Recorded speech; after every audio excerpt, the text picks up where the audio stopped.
Amidst intense fighting and heavy bombardment, over 800 Israelis and approximately 500 Palestinians have lost their lives following the largest attack by the Palestinian armed group, Hamas, against Israel in decades.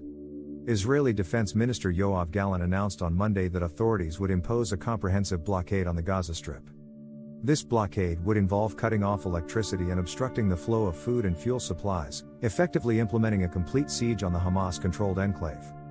These measures were initiated in response to Hamas launching a multipronged offensive against Israel on Saturday. As of now, Gaza's Ministry of Health reports at least 510 Palestinians killed and 2,751 more wounded in Israeli air raids on the enclave. In Israel, the number of casualties has reached 800, with over 2,200 individuals wounded.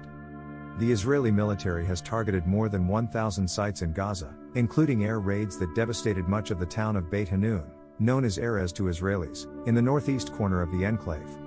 The United Nations reported that more than 123,000 Palestinians in Gaza have been displaced due to the intense bombardment. In Gaza, a densely populated area of 2.3 million people sealed off by an Israeli-Egyptian blockade for 16 years, residents fear further escalation.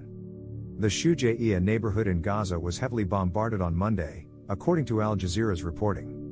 Additionally, an overnight Israeli air raid in Gaza destroyed a fourth mosque in the Yarmouk neighborhood, forcing thousands more residents to evacuate their homes. Many homes have been destroyed and rendered uninhabitable.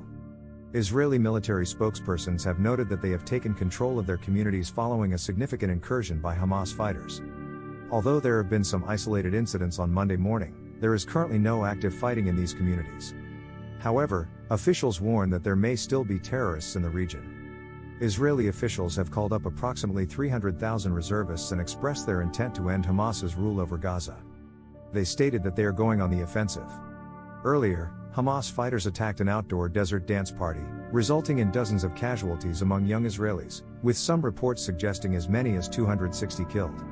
Survivors were still emerging from hiding a day later. The site was filled with wrecked and abandoned cars. Hamas and Palestinian Islamic Jihad have announced that they are holding more than 130 captives and intend to exchange them for the release of thousands of Palestinians imprisoned by Israel. The captives are believed to include soldiers and civilians, including women, children, and older adults, mostly Israelis, but also individuals of other nationalities.